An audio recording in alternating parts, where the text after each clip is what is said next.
Since the splitting of the atom only a few decades ago, and through his God-given genius of science, man, at last, has succeeded in penetrating further and further into the unknown vastness of space.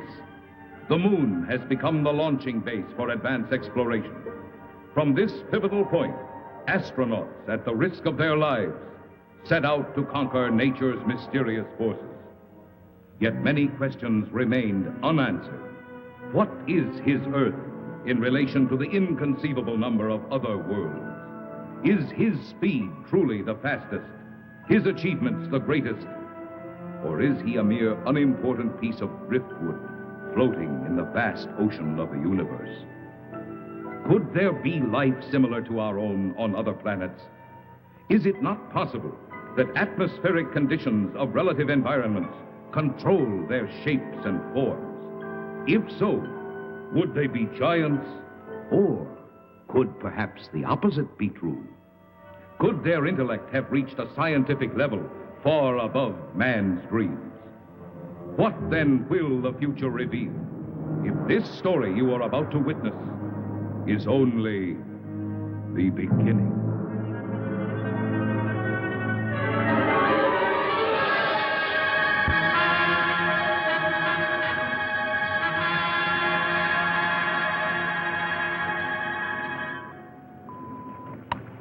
Log entry, Pegasus 3, March 16th, 1980. Captain Leonard Pilot, Lieutenant Webb Navigator. This is the 7th and last day of Space Reconnaissance Research, Flight 361, from United States Air Force Lunar Base 1. We are 21,000 miles from base, bearing at 270 degrees, 23 minutes. Azimuth at plus 46 degrees, 46 degrees, 50 minutes, ecliptic. On routine successive approximation by trajectory computer using data from the Space Position Recorder. It's quiet and lonely out here. And frankly, we'll be happy to get back to that dreary old moon.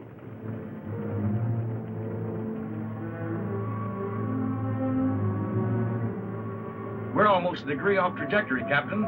Equipment check's okay. Must be an outside acceleration force.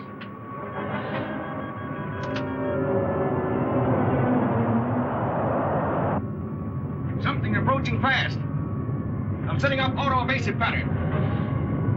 A large planetoid object is on a direct collision course with us. We are under 11 G's exterior acceleration and have no control whatsoever.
It's just incredible.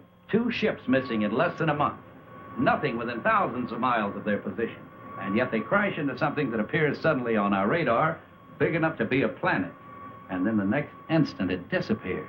It's against all theories of space. You get the same reports from bases 2 and 3?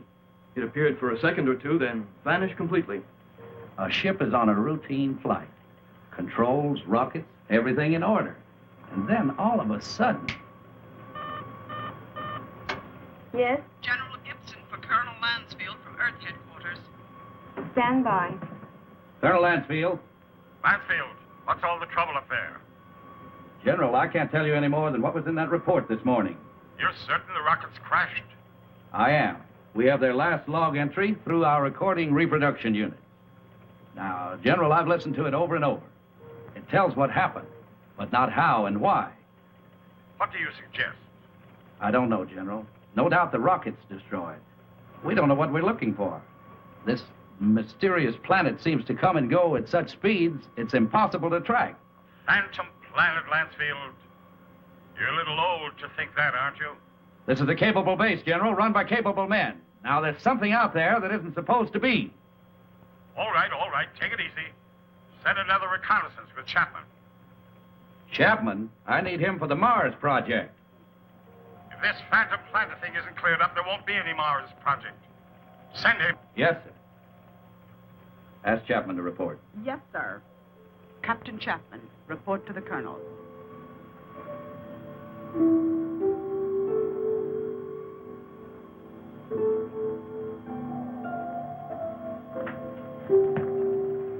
Sir, I've been testing the pressure equipment for the Mars project. Forget about that now, Chapman. You leave tomorrow morning. The General wants someone with your experience. I don't know whether to feel flattered or not. What exactly will I be looking for? A floating space monster? This is no joke, Frank. I wish it were. Sorry, sir. You know how rumors move around the space. Well, it's one of the things we hope that you'll dispel. Well, you're the colonel. I'll take a crack at anything once. And that's about all you'll get, Frank. One crack.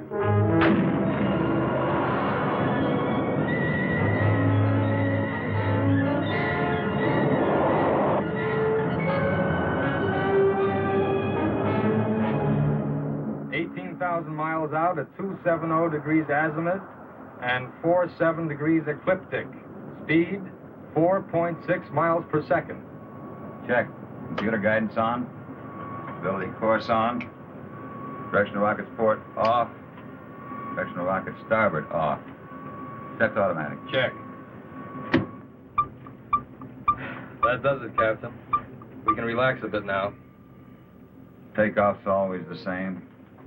My heart pounds like a sledgehammer. Yeah, mine too. How about the screen? Never fails to fascinate me from up here. You know, Captain, every year of my life, I grow more and more convinced that the wisest and best is to fix our attention on the good and on the beautiful. And you'll just take the time to look at it. You're some guy, McCona. Lunar Base 1 to Pegasus 4. Lunar Base 1 to Pegasus 4. Can you read me? This is Pegasus 4 to Lunar Base 1. This is Lieutenant McConan. Colonel Lansfield for Captain Chapman. Chapman standing by. Anything out there, Frank? Nothing, Colonel.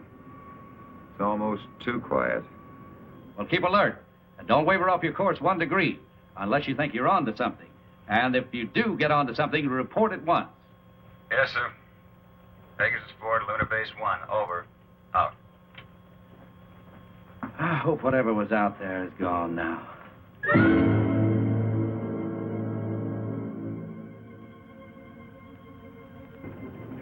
What's our elapsed time from base? 14 hours, 22 minutes, and 30 seconds. You could stay up here another 14 hours and still see nothing. Even 1,400 hours. That's about all we can do, though. Are you sure we're still on course? Why? Well, I have an idea. Turn to 278 degrees azimuth. 47 degrees ecliptic. Yes, sir. Changing course to 278 degrees azimuth, hold 47 degrees ecliptic. Mansfield tells us to charter the same course Pegasus 3 took. Well, that's fine, but I don't think we'll get anywhere. This strange planet dashes about like it's supposed to. It figures we won't find it around here. So we're changing course. Lightning never strikes twice in the same place. Precisely. You with me? Like I said, you're the captain. I'll take a new reading. Thanks, Ray.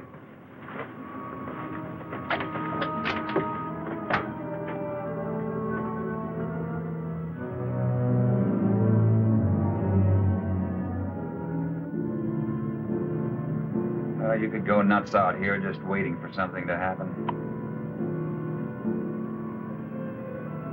You seem pretty much at ease. Well, I figure it's just the same as fishing. Gotta be patient and wait. Electrostatic meters going haywire. Lunar Base 1 to Pegasus 4. Can you read me? Over. Pegasus 4 to Lunar Base 1. We read you. Over. You are completely off course, Pegasus 4. Check your position immediately. E-computer and spectrometer out. Pegasus 4 to Lunar Base 1. We are aware of being off course. Cannot explain at present. We are entering a heavy magnetic field. Several instruments are out, and I'm afraid others are going. Give us our exact position. Over. Pegasus 4, you're... Cannot hear you, Lunar Base 1. Over. Changing to the manual control. Meteor.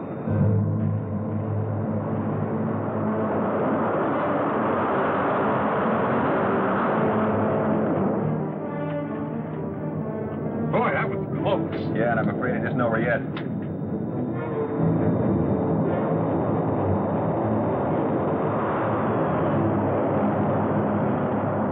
We're on a semi-closing course with them. Screen 1's fading fast. What about the infrared detector? That's out too. Thing we can do is turn it 90 degrees to the shower's path. More meteors are coming. It's our only chance. That will be 311 degrees azimuth and minus 12 degrees ecliptic. Here they come. This is it.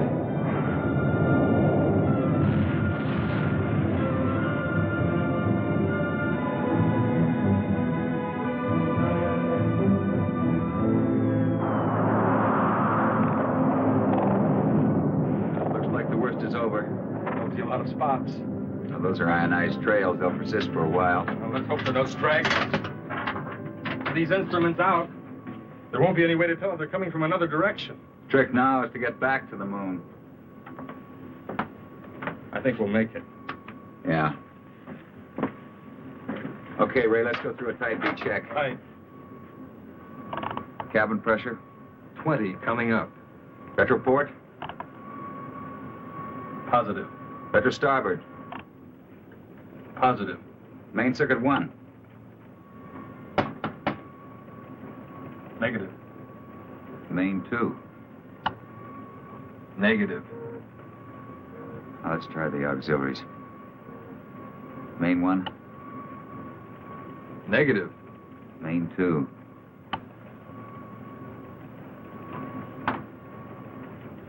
That's not in the circuits. You know, the meteors must have smacked into the propulsion elements. Or feed lines. Yeah, we're lucky. Well, there's only one way to find out. Looks like it.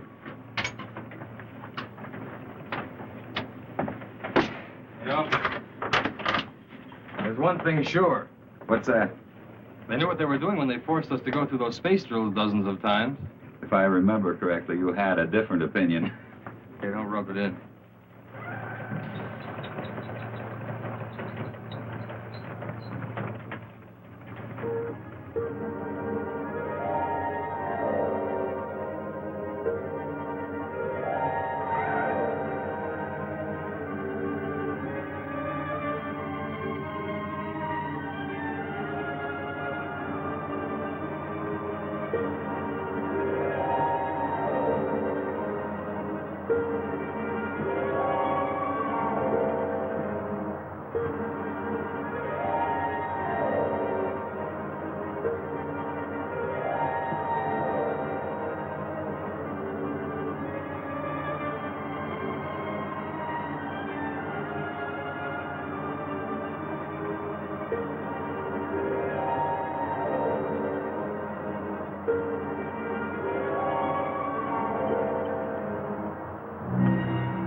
Looks like it. The retro rocket feed lines must be cut.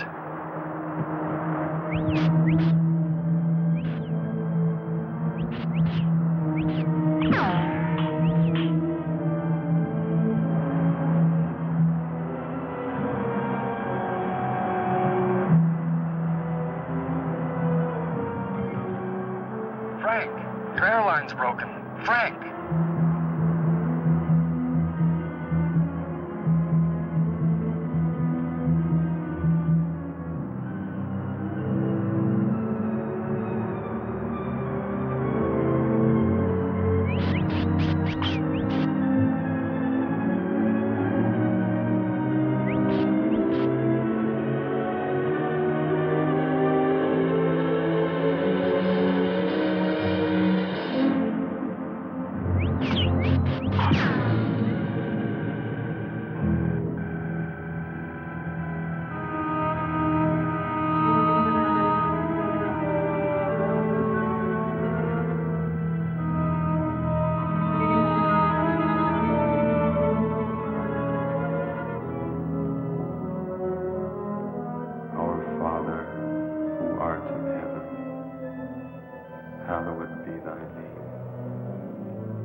With all respect to the colonel, sir, I don't think it's any use. Keep working that radar and keep working it until we locate Chapman. Yes, sir. He's got to be out there somewhere. He just has to be.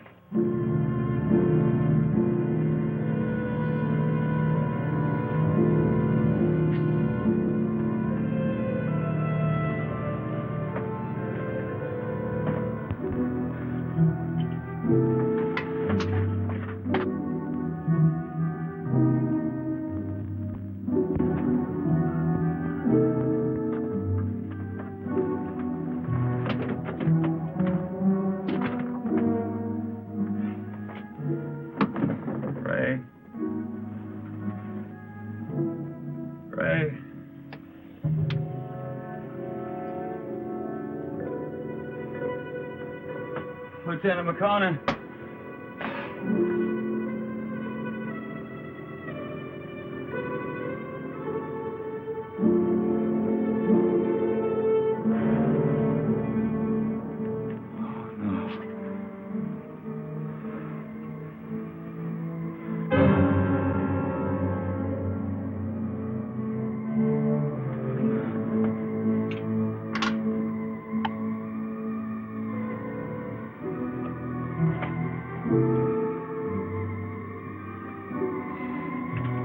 Captain Frank Chapman, pilot, Pegasus 4. Our ship is being drawn toward an asteroid.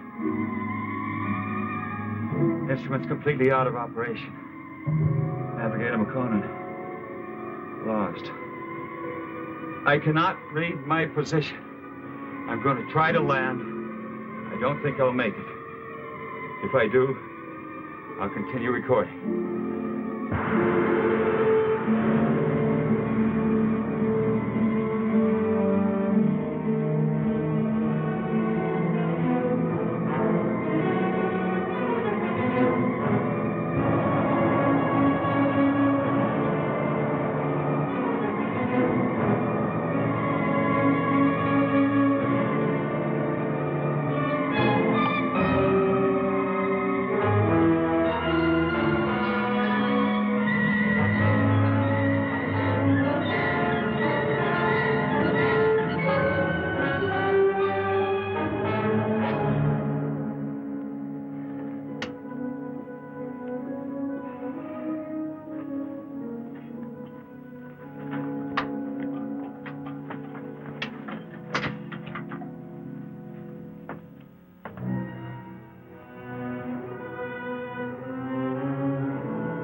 We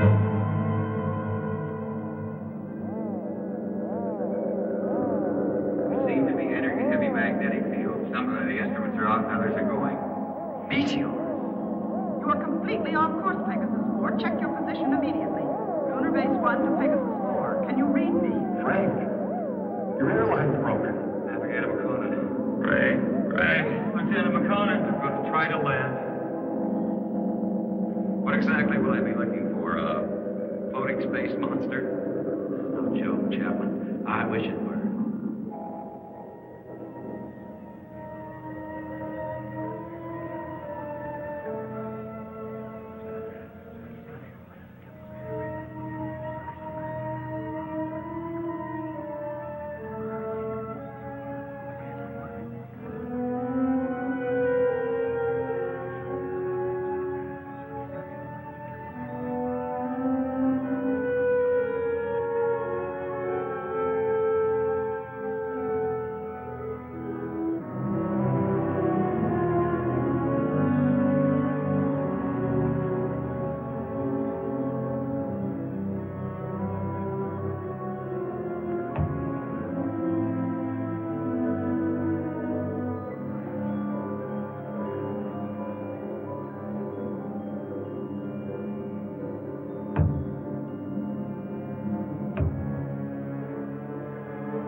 Our size?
Wait, he may have a weapon. He should stand trial. We must take him to Cecil.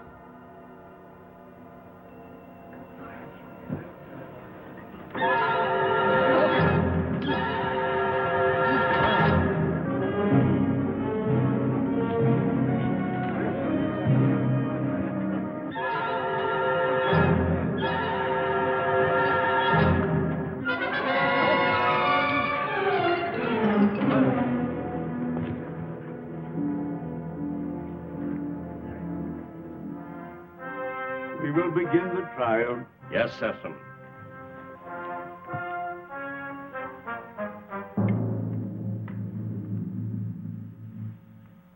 Thank you, Cecil. Bring in the jurors.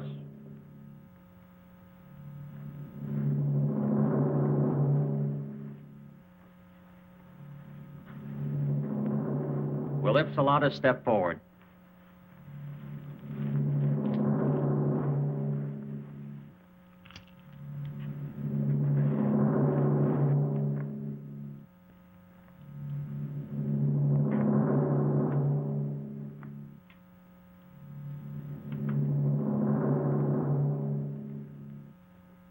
call the prisoner. Bring in the prisoner.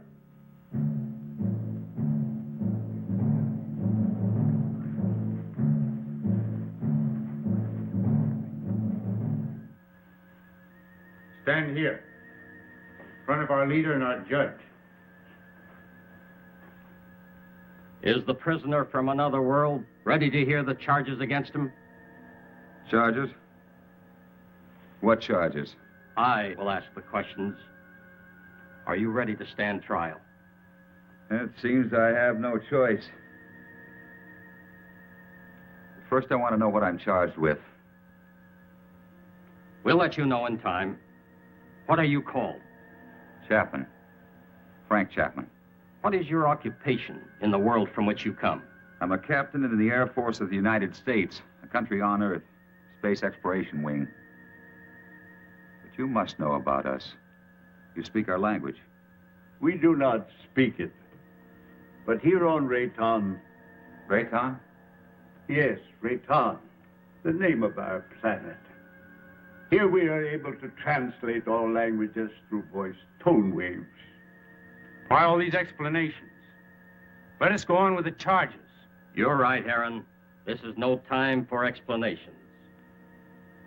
Man from Earth, you are accused of causing injury to one of our people.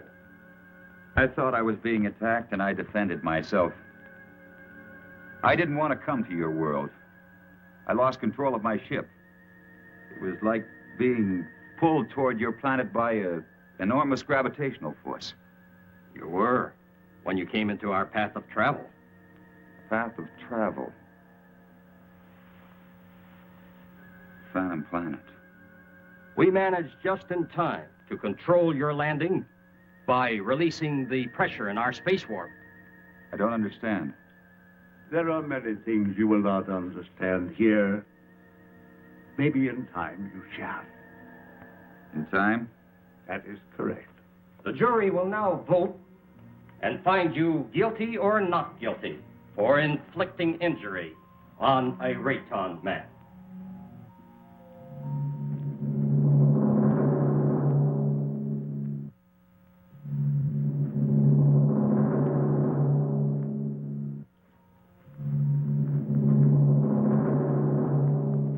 The verdict, Judge.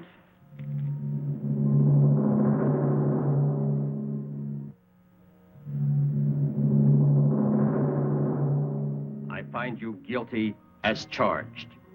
You are now a free subject of Rayton.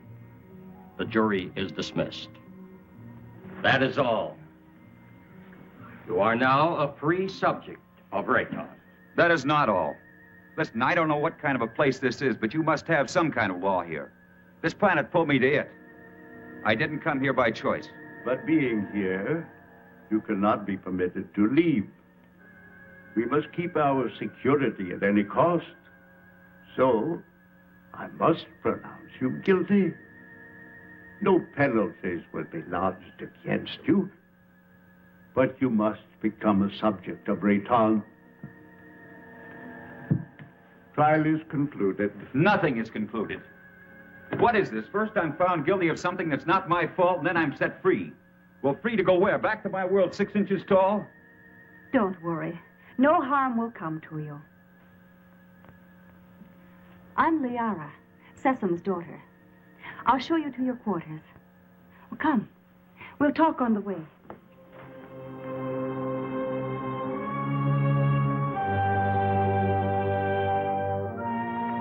What has happened to me? You mean your size? Well, our atmosphere, together with some acceleration from our gravitational control, has reduced you to normal. Normal. Normal for us. You see, everything here is in proportion to our planet's size. We know several worlds that have creatures larger or smaller according to the size of their world. Do you feel any different? No, but it's not exactly funny to think that someone on Earth could carry me about in their pocket. Oh, that would never happen. The oxygen in your atmosphere would restore you immediately to your regular size. But either way, it wouldn't matter. You'll never see your world again.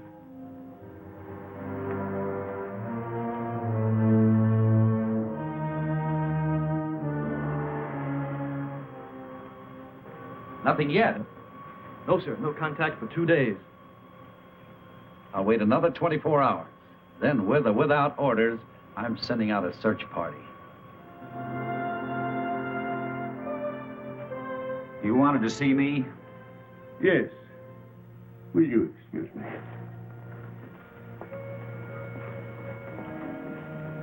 We must talk about your future. Your future on Rayton. My future on Rayton? I want to talk about getting back to my world, back to Earth. I'm afraid that is impossible. You might as well accept your fate of being one of us. Being one of us, you must be productive in one way or another. Well, what is it you want me to do? You must help us to keep spaceships from your world from landing here. But that's my only hope of getting back. Forget about it. 2 ships in my unit disappeared. Did they crash here? Unfortunately, yes. They were pulled into our strong gravitational field. Well, so was I.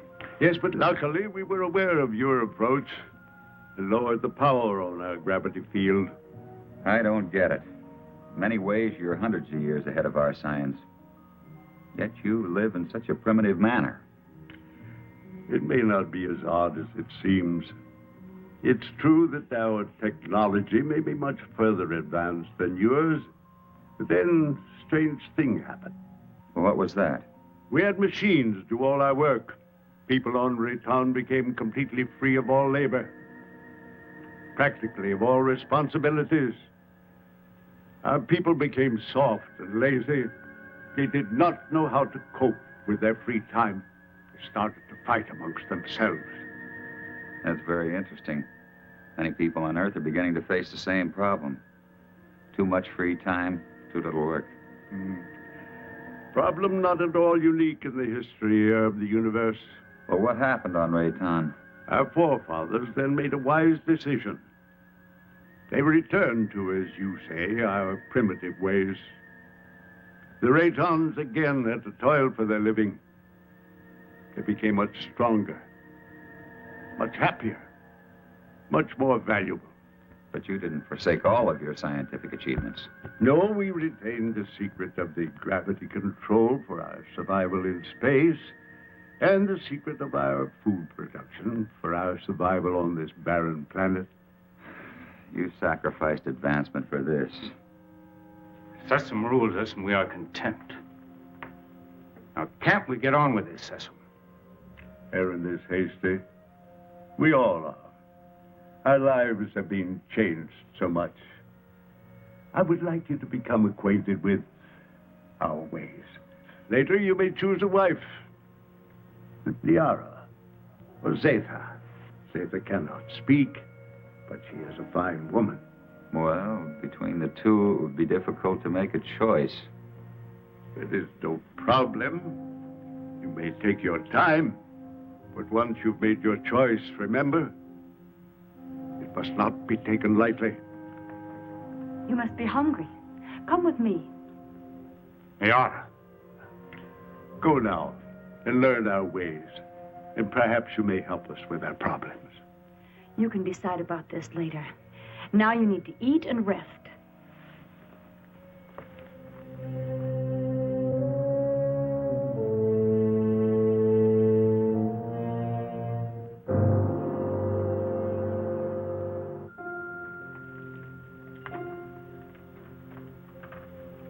This is good. What is it? Well, I think it's the equivalent of your breadfruit. We made it chemically for you since nothing grows here on this planet. Oh, here. Drink this. It's good for you and it'll help to make you rest. You need it. Say nothing grows here. Well, then how do you exist? Well, our bodies are so constructed that we need very little food because of the air we breathe. Feeling better now? I hope so. Yes. But I'd like to get out of here. You're a strange one, Frenchman. I'm a strange one. What about everybody else? And don't call me Frenchman. My name is Frank Chapman. 2 words. Yes. Frank Chapman. Oh, I'm sorry. I didn't mean to be so rough. It's just that well, this is so new to me. You know what I'd like to do if I had a choice? What? I'd like to return to my ship. Well, that's impossible. Then you see, I'm still a prisoner. Not at all. You're free to go anywhere here on Rayton. Except to my ship. Your rocket is no longer on this planet. It was sent off last night while you were sleeping.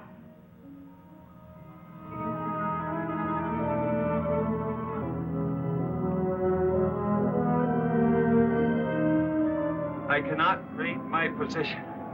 I'm going to try to land. I don't think I'll make it. If I do, I'll continue recording. This is Captain Frank Chapman, pilot, Pegasus 4. My ship is being drawn toward an asteroid. Instruments completely out of operation. Navigator McConan, lost.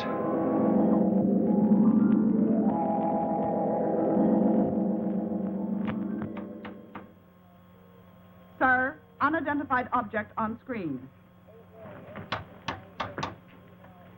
This must be Chapman's ship, Colonel. Certainly has all the indications and all the characteristics of a spaceship. And no other unit of ours is scheduled for flight in this area. Any contact? None, Colonel. Just static. His auto-emergency transmitter should be on full blast. I'm tuned to all Pegasus frequencies, sir. So are the automatic relays on Earth. Good. This must be Chapman's ship. What else can it be?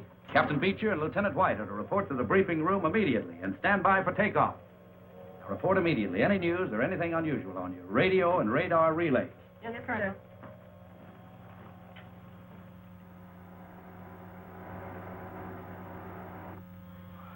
The rescue ship is in the countdown phase, sir. They're waiting for your final operation orders. Put me through to the captain of the rescue ship on launching. Beecher, this is Lansfield. Yes, Colonel. Beecher, your final instructions are being teletyped on your recorders. Yes, sir. As you know, something unusual must have happened to Chapman and McConan. And I don't mind telling you that it's of greatest importance to space travel that we find out exactly what happened to these two men. So blast off and good luck. We'll do our best, Colonel.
Try to land.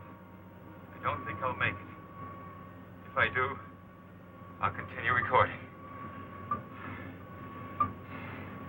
This is Captain Frank Chapman, pilot, Pegasus 4. My ship is being drawn toward an asteroid. Instruments completely out of operation. Navigator McConan, lost. Pegasus 4 to Lunar Base 1. Pegasus 4 to Lunar Base 1. This is Captain Beecher, over. Lunar Base 1 to Pegasus 4. We read you, Captain Beecher. Good work. Stand by for Colonel Lansfield. Beecher, how are they? They're not. I mean, there's no one on board. There isn't a sign of life. Two men just don't get up and walk off a rocket in the middle of space? No, sir. Then what the devil? Chapman recorded a final message, sir, but it doesn't make sense. Our repro units are picking it up. We're examining it. Can you bring her in? I'll have to check out the instruments, but I think so. All right, give it a try. White can bring your ship in. Yes, sir. And Beecher. Yes, sir. Good luck.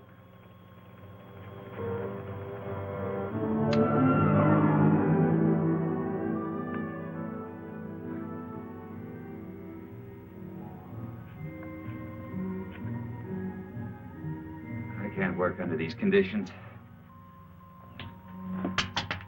I must know more about the directional flight machine. When the time comes. Well, the time has come. I want to speak to Sesson. And right now. Very well.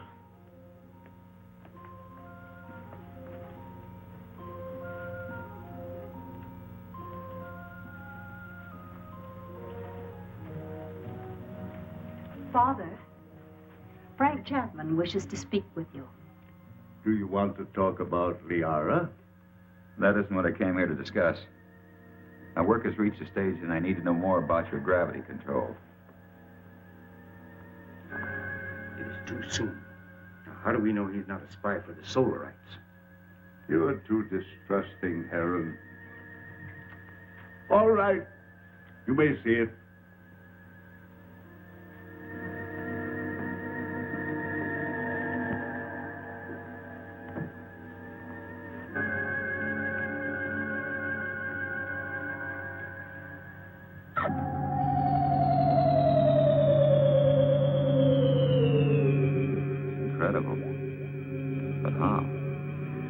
The density of our planet made it possible for us to advance gravity and therefore anti-gravity theories.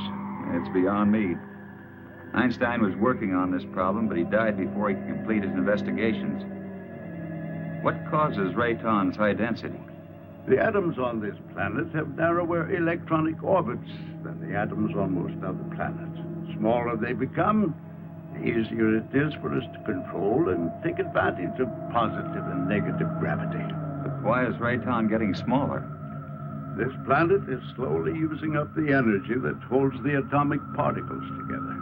You mean you might disintegrate into nothing? Yes, someday. But it will not be in our time. Well, I guess it's the same as on Earth. We don't seem to worry that our sun might be cooling off in many millions of years. The danger for us is that sudden bursts of concentrated heat directed on our Rayton might suddenly speed up the process of time. You think that's possible? We have enemies who want our knowledge of gravity and who know our weakness.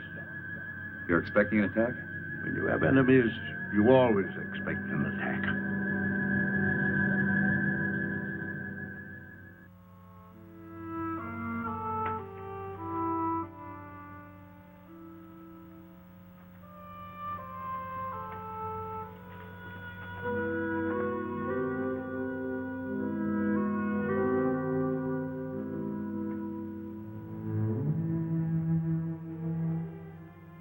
Hello.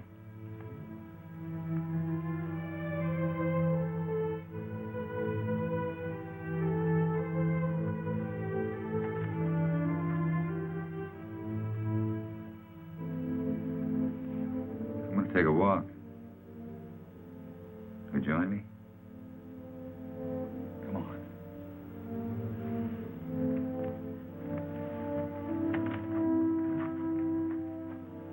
You know, this is the first time I've had a chance to talk to you alone.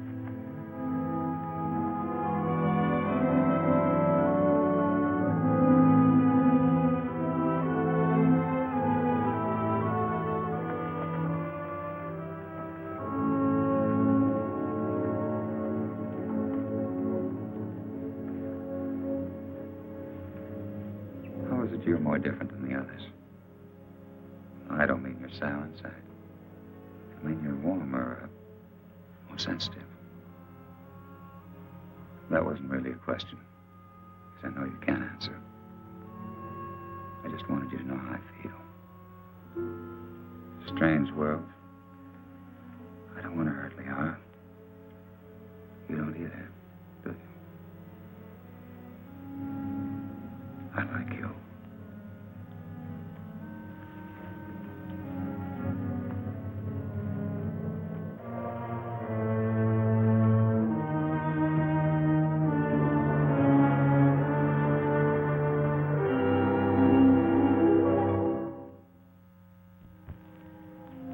have charges to make against the Earthman Chapman.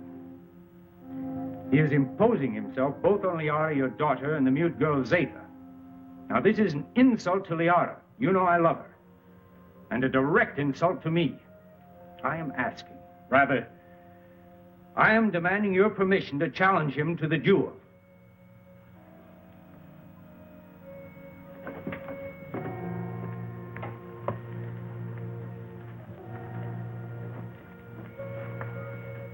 You sent for me? Yes. I have reports about you that are not good. That you're causing much trouble. What am I supposed to have done now? You are forcing your attentions on Liara, and then on the mute girl Zeta. That's not true. Why don't you ask them? He lies. Silence. Is it true? Has he forced himself or his attentions upon you? Why would she admit it? Perhaps she's afraid of him. Being mute, she's unable to defend herself. Maybe she's protecting me. Listen, I'm not going to be put on trial or questioned by you or anyone else for something I haven't done. You know, buddy, I don't like you. Maybe it's a carryover from Earth and not good taste, but I'd like to hang one on you. Chapman, Aaron has challenged you to the duel of Rayton. Do you accept his challenge? A duel for what? What kind of a duel? This guy doesn't look very honest to me. A duel of bravery. You know, Mr. Sessom, maybe this duel business is a good idea. Might clear the air a little. So how do we go about it?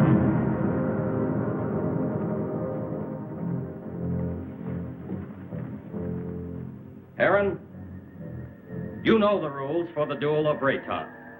But for him, I'll have to explain and show the results. Chapman, come here. Those are gravity plates that we've had placed here. Their intensity is so high that any object or any person placed on any one of them would immediately disintegrate. Here, let me show you.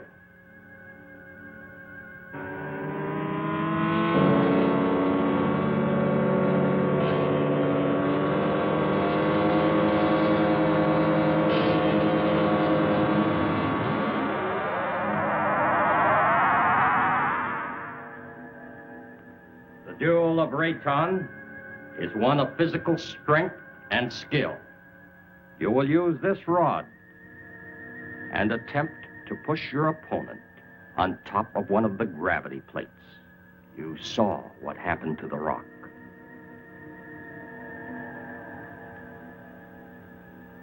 Get ready.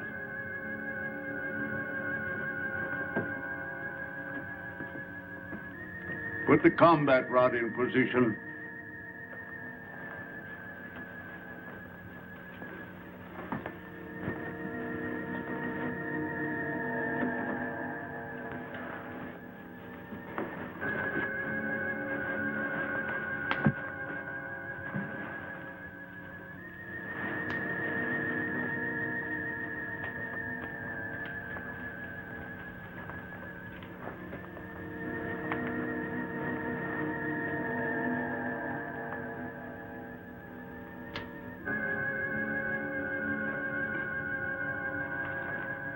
At my signal, you will start the duel. There can be no quarter called and no quarter given.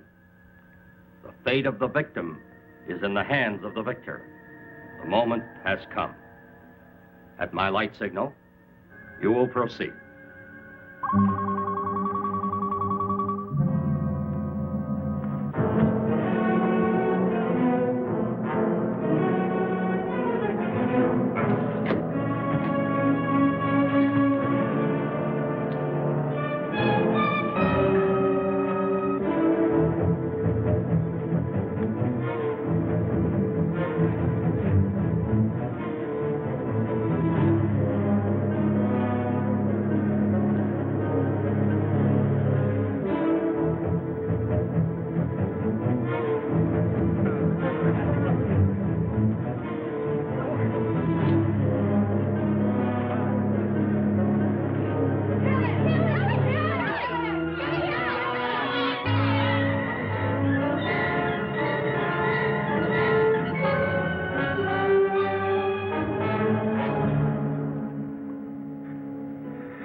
tell you, I never did.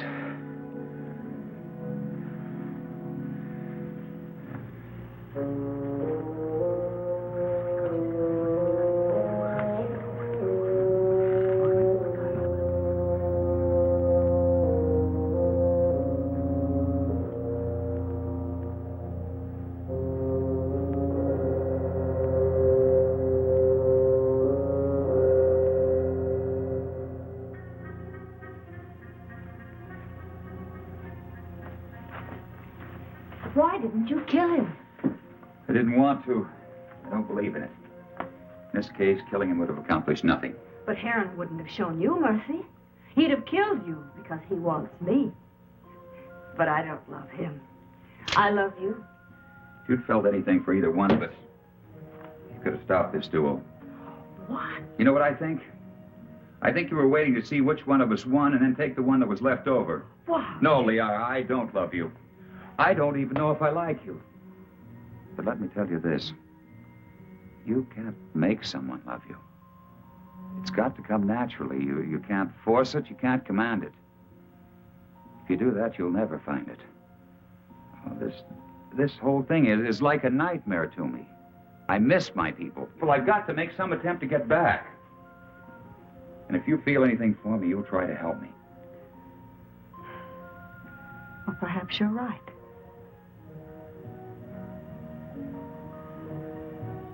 Maybe I can help you.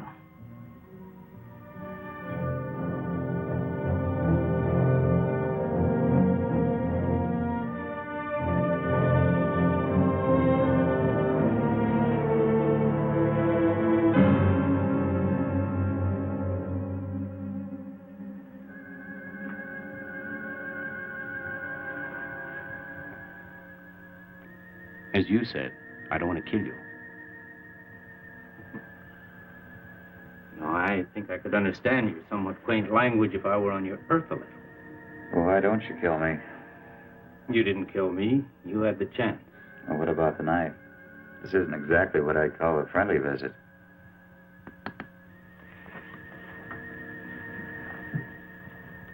If you help me, I have a plan whereby I might help you to leave our planet. Perhaps it will work. I don't see how this is possible. What about my size? I inspected your giant suit. And the oxygen tank holds air from your own world. Now, isn't that right? Yes, of course, but why? No, never mind that. It's not important.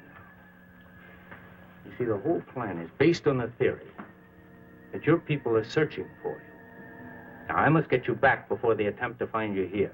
I know they've been searching and will eventually zero in on this planet.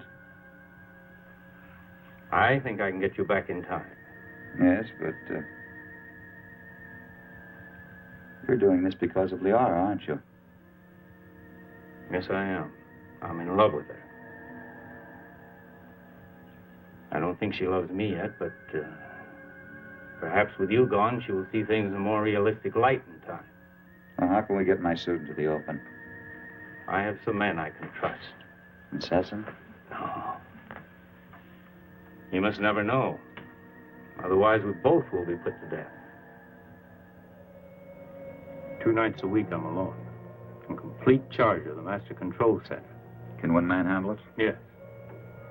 And on one of those nights in the near future, while Sesame is sleeping, I will maneuver Raytown within a distance of your Earth's moon. You think they'll be able to see us? Precisely. They will investigate and find you.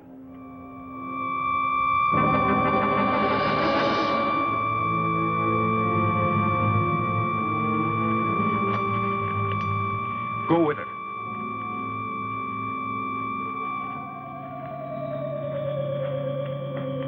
What is this? What's happening? The siren means we're being attacked. Attacked by whom? Attacked by whom? The Solarites. We've been here too long. They've discovered our position. Who are the Solarites? I've no time to explain. I must help Sesame.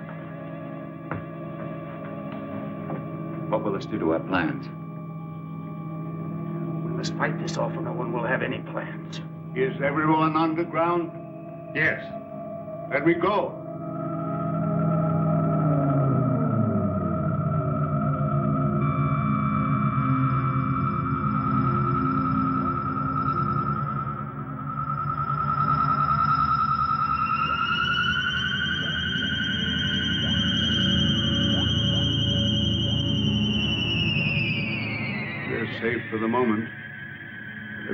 won't give up so easily. Safe for the moment? Well, who are these Solarites anyhow? They're from a sun satellite. For generations, they've been after our universal gravity control because they want to avoid being pulled into the sun. If we don't stop them, they'll eventually attack your Earth. Liara, show him the prisoner. Prisoner? Come.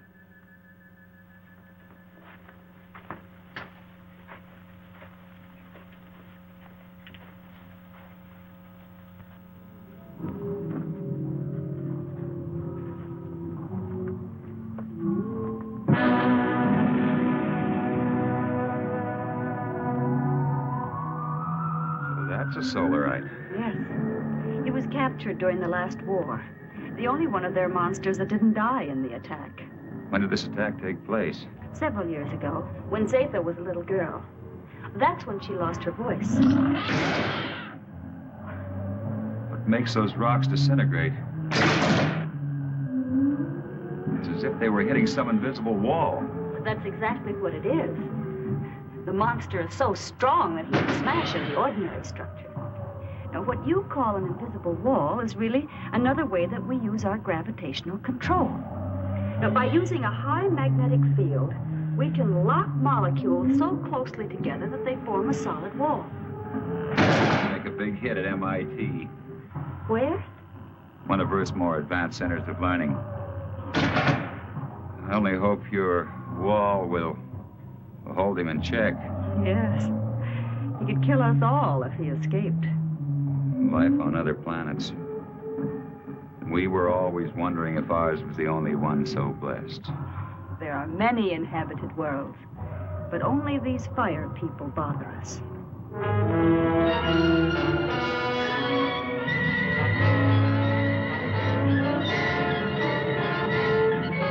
We have been sighted by the enemy.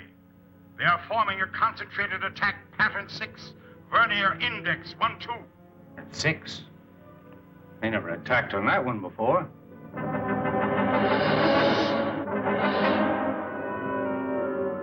What are we going to do? We must try to break up the attack.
Fantastic. We can do one of two things. Outrun them or fight them. Well, breaking up a formation is one thing, but how can you fight them? Do you have a chance? We have to settle that once and for all. Living in constant danger isn't worthy of us. But don't forget, we still have the gravity control. The greatest danger to us is the high-intensity heat bomb. That's right. They have enough concentrated heat to blow up our planet instantly. What would you do? I would fight. And you? Fight. Right. That's exactly my decision. Prepare for battle. Sharp acceleration for attack position.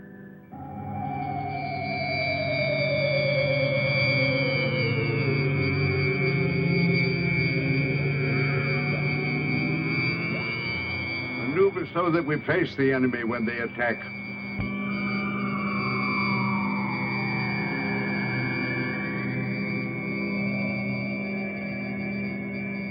Aaron, alert our units to be ready for frontal attack.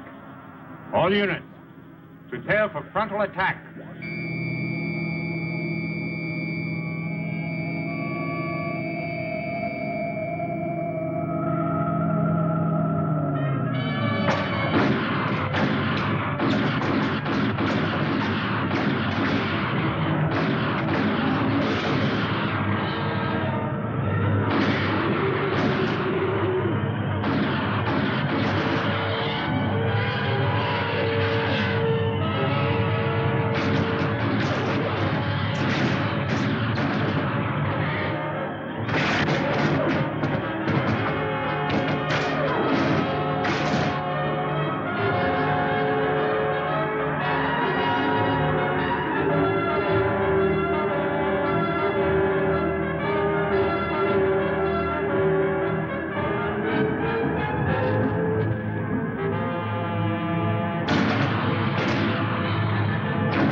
Activate the gravity curtain.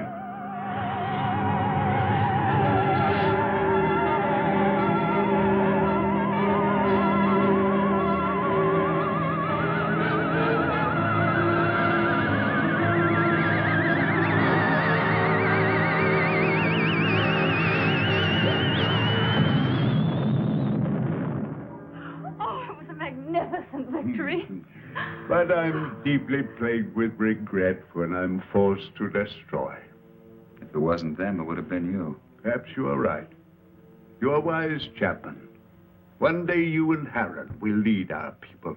Well, I'm honored and grateful, I but... will teach him all he needs to know.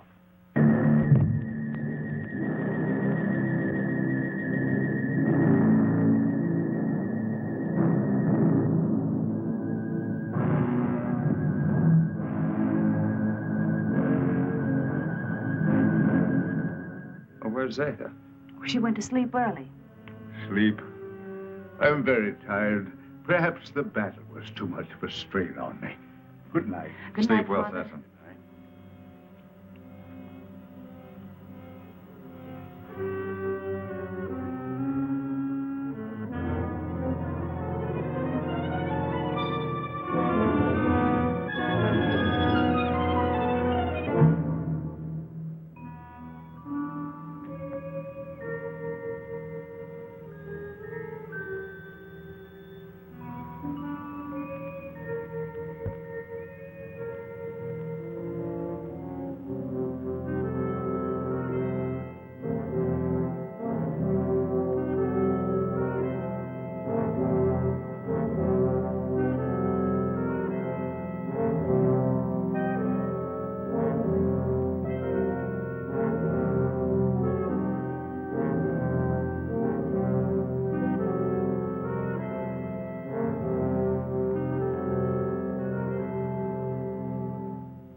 Cecil.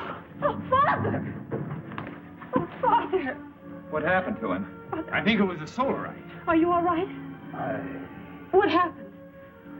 I don't know. Was it the solarite? Did you see him? It was terrible.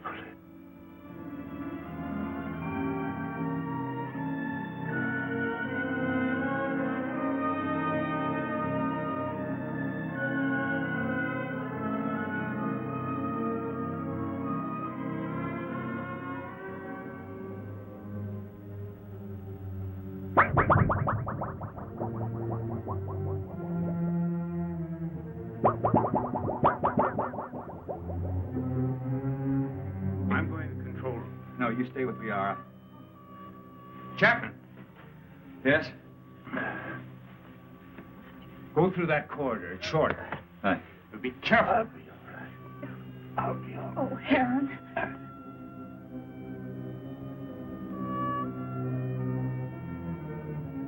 Zatha, are you all right?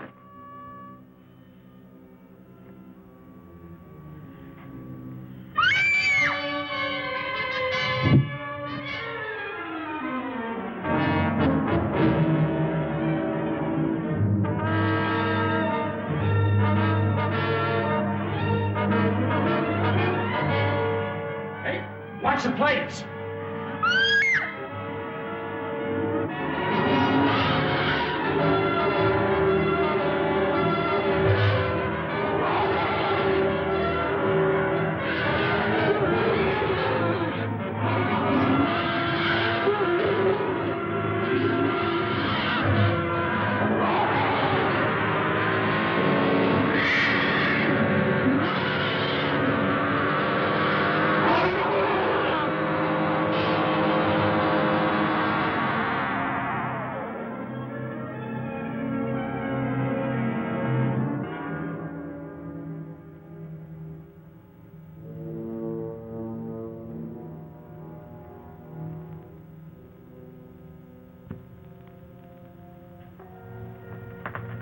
How's Sessom? It will be all right. Liara's with him. I'm glad. You still wish to return to your world? Yes, but... Well, then tonight's the best time. See, the chaos of battle has brought us closer to your moon than we've ever been.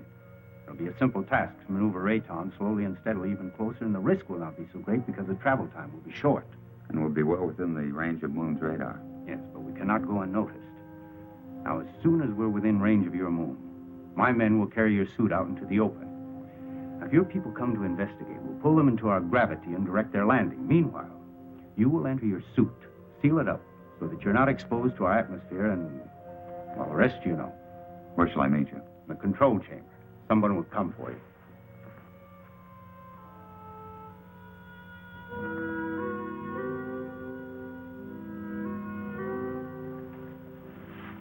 Zatha. It's you. Yes, Frank Chapman. But you can talk. From my fright when I thought you were going to be killed, something happened. And after I screamed, I found I was able to speak. Zatha. I have many things to say to you, Frank Chapman. It's so wonderful you being able to talk. And I have so many things to say to you. Oh, everything has been terrible. You're so lovely. You have such an adorable little face.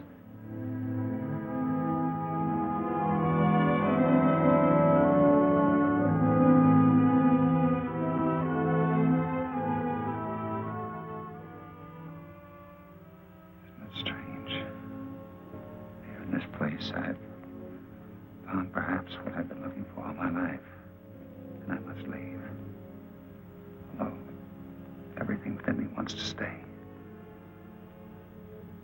It's my solemn duty to leave. You understand that, don't you? Frank Chapman, I've been in love with you since the first time I saw you. And I've never been able to speak a word of it until now. As I know, my love for you is so strong. So, I also know that you will leave. I must leave.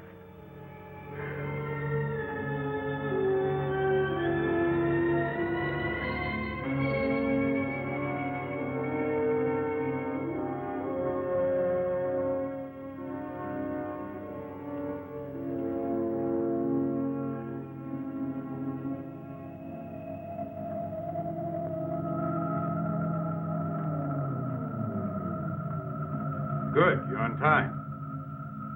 Here we go. Another hour and we shall be close enough for you to be found.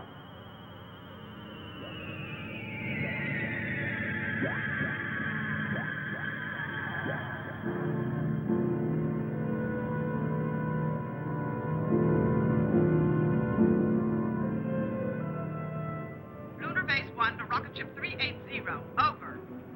This is Rocket Ship 380 to Lunar Base 1. Over. Radar has just picked up a giant asteroid. Identity unknown. Cannot find any record of it in the space charts. The Phantom Planet. Give us exact position of asteroid. 9 degrees in northern cluster field, and I have an order from Colonel Lansfield. You are to land on this asteroid and send White to investigate. I hope you will find happiness back with your people. You would be my happiness. Here or there. Frank Chapman, please. You must take the stone. It will be a good luck charm. Hold on to it. It will help you to go back safely to your people. Keep it. And remember I love you. Yes, Zeta. I'll keep it forever. Just confirmed it. A rocket similar to yours is heading in our direction. I hope it won't crash. Don't worry. I have the best men on gravitation control. And I have another man who's coming to help me turn on the oxygen tanks as soon as you're in your suit. Thank you, Han. You know, we've become friends here. Good friends. We would have become friends anywhere. Your planet or my Earth. I wish you and Liara much happiness.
Chapman.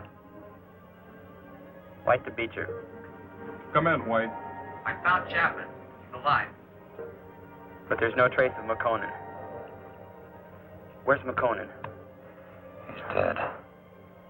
He's gone.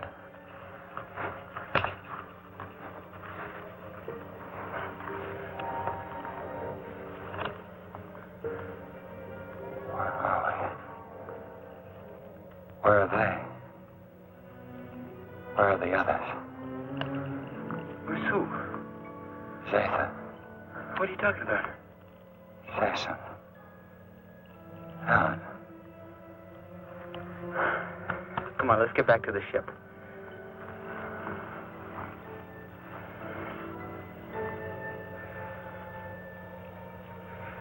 White to Beecher. I'm bringing him in. He seems to be all right. He said McConan is dead. He keeps talking about other people. I think he's in a state of shock. Do you need assistance? No, Captain, I can handle him alone. You know, Frank, you're a lucky guy. This is a wandering planet. Could have carried you anywhere. I'm sure glad we found you. Zeta. Where is she? What you need is a rest.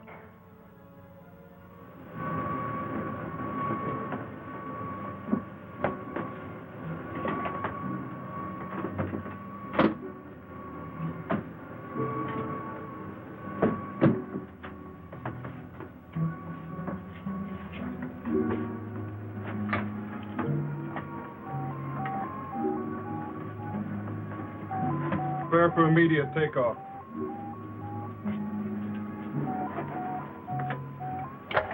How do you feel, Chapman? I don't know. I don't understand. It's unbelievable. We'll get you back to Moon Base for a thorough examination. Do you think you're hurt? I don't think so. You must have been knocked out for quite a while. I must have been dreaming. Quite possible you were delirious. The shock of the crash landing of your ship. Ray's gone. But I just left Zeta and Heron.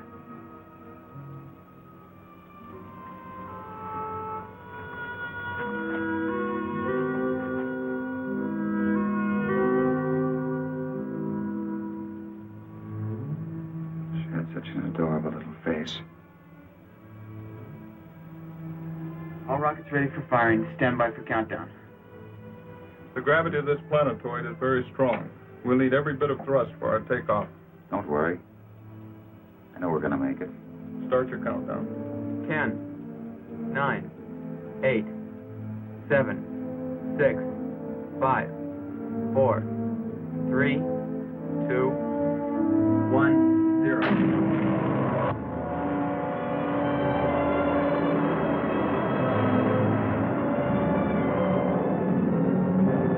Power. Power off. Rear screen. Rear screen.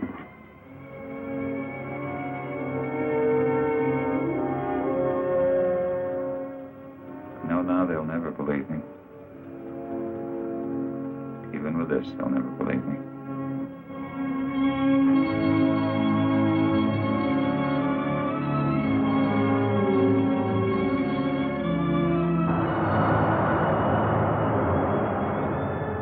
What then will the future reveal?